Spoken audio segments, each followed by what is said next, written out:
और पता है गुरुजी, तब हम आपको क्या बोलें, एक छोटी सी आपको सच्ची घटना बताते हैं। इससे आपको अंदाजा लग जाएगा कि गुरुदेव क्या हैं।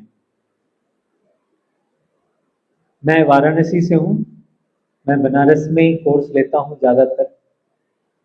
तो वहाँ एक कोर्स चल रहा था। एक पुरानी जगह है, अब तो वहाँ पे होटल बन गया बड़ा सा। पहले एक हॉल था, उसका नाम था राम भवन। वहाँ पे कोर्स होना था। तो सुबह सुबह एक व्यक्ति जटाजूटधारी गेरुआ वस्त्र पहने हुए, खूब लंबे चौड़े, बड़े सुंदर, देखने में एकदम दिव्य चेहरा उनका, वो वहाँ कोर्स में पहुंचे और उन्हें बोला कि भाई हमको श्री श्री रविशंकर जी से मिलना है। तो जो वॉलंटियर थे वो बोले श्री श्री रविशंकर जी यहाँ नहीं रहते। बोले नहीं नहीं, मुझे तो किसी ने बताया कि यहीं पे मिलते हैं। बोले नहीं, यहाँ मिलते नहीं, यहाँ कोर्स होता है। बोले जो भी होता हो वही करना है हमको। बोले ठीक है, फॉर्म भर दीजिए। वॉलंटियर ने फॉर्म दिया, फॉर्म भरे, उसके बाद जमा कर दिए। वो उसमें एड्रेस फोन नंबर वगैरह कुछ नहीं लिखा उसने। तो वॉलंटियर ने पूछा रहे इसमें एड्रेस, बोला एड्रेस मेरा है ही नहीं, हम तो हिमालय पे रहते हैं। फिर उसने बताया कि हम कैसे यहाँ आए। तो बोले हम हिमालय पे तपस्या कर रहे थे और हमारे गुरुदेव का आदेश हुआ ध्यान में कि अभी इस समय धरती पर श्री श्री रविशंकर जी नाम से एक संत हैं, उन्हीं के पास में जाओ और अब आगे की जो ध्यान साधना है वो उनसे करो। बोले मैं हिमालय से नीचे उतरा और मुझे लगा कि अब कहाँ ढूंढूं। तो मुझे काशी एक स्थान हम जानते हैं जहाँ बड़ा धार्मिक नगरी है वो। तो हमने लोगों से पूछ करके टिकट लिया और काशी उतर गए स्टेशन। अब स्टेशन उतर करके वो हर व्यक्ति से पूछ रहे वो श्री श्री रविशंकर जी कहाँ रहते हैं, श्री श्री रविशंकर जी। उसको ये नहीं मालूम बेंगलोर में रहते हैं, वो केवल नाम सुना बस उसने, वो भी ध्यान में। गुरुदेव, उनके गुरु जो है साक्षात शरीर में नहीं थे, उनके सपने में या ध्यान में गुरु आए और उन्होंने उनको बोला। अब वो केवल नाम से ढूंढना शुरू किया उसने और काशी पहुंच गया। तो बाहर निकल करके वो ऑटो वाले से, रिक्शे वाले से, सबसे यही बोले, कोई जाने ही नहीं, इतना पॉपुलर भी नहीं था तब गुरुदेव या आर्ट ऑफ लिविंग के बारे में। और आर्ट ऑफ लिविंग तो नाम ही नहीं जानता, वो तो श्री श्री रविशंकर पूछ रहा था। तो फिर एक जो कोई अपने डिवोटी थे वो स्टेशन जा रहे थे, उनका ट्रेन आने वाला था, तो बड़ी हड़बड़ी में थे। बट उन्होंने नाम सुना श्री श्री रविशंकर, तो एकदम से, आप कहीं भी नाम सुनो तो एकदम चौकन्ने हो जाओगे कि हमारे गुरुजी की कौन बात कर रहा है। उसने बोला क्या बात है।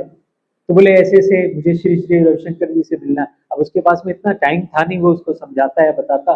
बोला यहाँ भेलूपुर पे एक जगह है, भेलूपुर एक स्थान है, वहाँ राम भवन है, आप वहाँ चले जाइए। बस उसने ऑटो वाले को बोला कि मुझे राम भवन छोड़ दो, राम भवन पे उतर गए। उसने पैसा मांगा, ऑटो वाले ने कहा पैसा तो मेरे पास में है, मैं तो ऐसे ही घूमता हूँ। वो भी समझ गया है साधु वेश में, चलो भाई छोड़ो। तो वो अंदर आ गए। अंदर आ गए, वो बोले कि हम ऐसे ऐसे हैं, तुम यहाँ आए, मेरे पास में पैसा हो तब तो दें, हम तो ऐसे ही भिक्षाटन करते हुए खाते पीते हैं, यहाँ जो आप कराएंगे वो करेंगे, अगर आप भोजन देंगे तो ठीक, नहीं तो हम निकल करके घर घर जा करके भिक्षाटन करके खा लेंगे। और वैसे भी ये तो अन्नपूर्णा की नगरी है, यहाँ तो कोई भूखा सोता ही नहीं, मैं भी नहीं सोऊंगा। तो वॉलेंटियर को समझ नहीं आया, वो बोले कि अच्छा आप बैठिए, अभी टीचर जब आएंगे तो उनसे पूछ करके फैसला करेंगे। ठीक है, बैठ जाते हैं। तो फिर जैसे ही हम आए तो सब लोग, जैसे ही आप सब लोग कैसे फट से दौड़ करके सब आते हैं, सब लोग पैर वैर छूने लग गए। तो उनको लगा श्री श्री रविशंकर जी आ गए। तो बोला, वो जैसे ही सामने पड़े तो उन्होंने प्रणाम किया। बोला आप ही श्री श्री रविशंकर जी? उनके नहीं नहीं, मैं तो उनका बहुत छोटा साधना सा शिष्य हूँ। तो बोले हमको साधना सीखनी है उनसे। तो हमसे आप यही साधना सीख सकते हैं, जो वो सिखाते हैं, उन्होंने हमको बोला है आप सिखा सकते हैं। बोले ठीक है, तो आप सिखाइए, क्या करना पड़ेगा हमको? बोले बस आप यहीं बैठिए, ये वर्कशॉप 6 दिन चलेगी, 6 दिन आपको आना है, 3-3 घंटे। बोले ठीक है, और बाकी समय? क्योंकि बाकी समय आप वाराणसी में आए, काशी में घूमिए, इतने सारे मंदिर हैं, घाट घूमिए, दर्शन करिए, गंगा स्नान करिए। बोले ठीक है। बोले इसी हॉल में हम रह सकते हैं, रात में सो जाएंगे। हाँ हाँ सो सकते हैं आप। तो वहीं पर सोते थे, दिन भर निकल जाते थे और सुबह सुबह अपना कोर्स करते थे। कोर्स चलता रहा। कोर्स उन्होंने बड़े अच्छे से किया। सुदर्शन क्रिया का अनुभव हमने उनसे पूछा कैसा, मतलब बहुत अत्यंत आनंददायी। बोले इतने दिन हिमालय तपस्या करके भी ऐसी समाधि नहीं लगी जो सुदर्शन क्रिया करके लगे। बड़ा प्रसन्न हुए वो। फिर थर्सडे को सत्संग होता है ना, थर्सडे को प्राय सब सेंटर हमारे यहाँ भी होता है। तो थर्सडे को सत्संग था, शाम को भी उनको बोला कि आज आप कहीं घूमिएगा नहीं, शाम को इधर ही रहिएगा। ठीक, आपको सत्संग में आ गए। तो हमारे एक सीनियर टीचर है, उन्होंने बोला कि आज जो हर हर ध्यान कराओ। उनके हर हर ध्यान तो केवल गुरुजी के जन्मदिन वाले दिन कराते हैं, बट वो सीनियर है, उन्होंने कहा, तुमने कहा ठीक आज करा देते। तो हमने हर हर ध्यान कराया और वो ध्यान जब खत्म हुआ, हम आसन से उतर करके नीचे जैसे इधर गए तो वो एकदम से पीछे बैठे हुए थे, इधर आए और एकदम उनकी आंखें लाल लाल और बहुत क्रोध में। अब तक तो बड़ा सम्मान से बात कर रहे थे, अभी एकदम से वो बहुत क्रोध में आ गए और हमको बोले कि ये ध्यान तुमको किसने सिखाया। वो आप बोलते थे, इतना गुस्से में थे। वो बोले ये ध्यान तुमको किसने सिखाया। हमको गुरुजी ने सिखाया है, यहीं से ही हमने सीखा है। बोले तुमको पता है ये ध्यान केवल इस संसार में 3 लोग जानते हैं, केवल 3 लोग जानते हैं। हमको अच्छा कौन है वो 3 लोग। तो बोले एक तो हमारे गुरुदेव, उनको ये पता था, उन्होंने ये ध्यान सीखा था। उन्होंने ये ध्यान किससे सीखा था? स्वयं भगवान शिव से।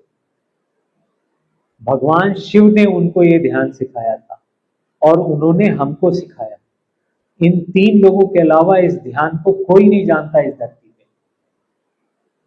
उनका, लेकिन हमारे तो गुरुदेव ने हमको सिखाया है। और मेरे जैसे और बहुत सारे टीचर हैं, उनको भी ये ध्यान आता है। तो वो बोले कि अच्छा, तो फिर मैं समझ गया कि श्री श्री रविशंकर जी कौन है। मैं बोल रहा हूँ अभी मेरे गांव से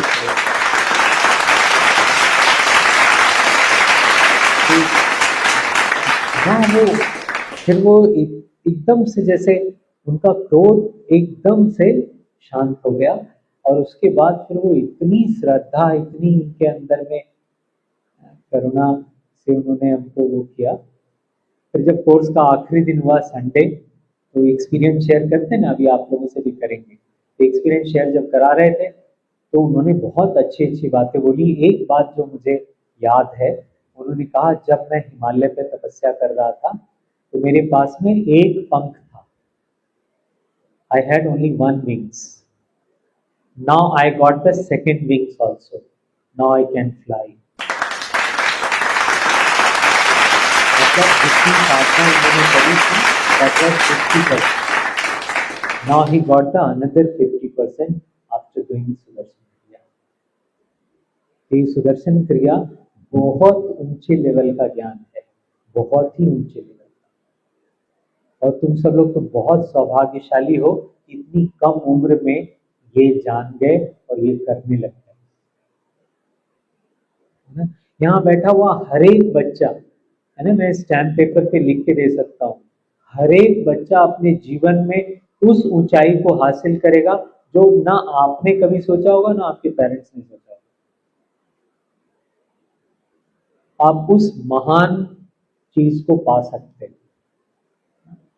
बस एक ही रिक्वेस्ट है आपसे, इस पथ पर बने रहो। न ऐसे कभी नहीं बोलना हाँ हमने भी आर्ट ऑफ लिविंग का कोर्स किया था जी, बहुत अच्छा लगा था, लेकिन वो क्रिया नहीं कर पाते हैं, आजकल तो छूट गई है। फिर कब होगा बताइएगा, हमको हम रिपीट करेंगे। हर व्यक्ति मुझे जो नहीं करता वो ऐसे बोलता हुआ मिलता है। हम नहीं चाहते कि आप ऐसा करें। Yes, all of you ready? हाँ, so all of you take this sankalpa, this commitment that whatever happens, I will never ever miss the kriya. बोलो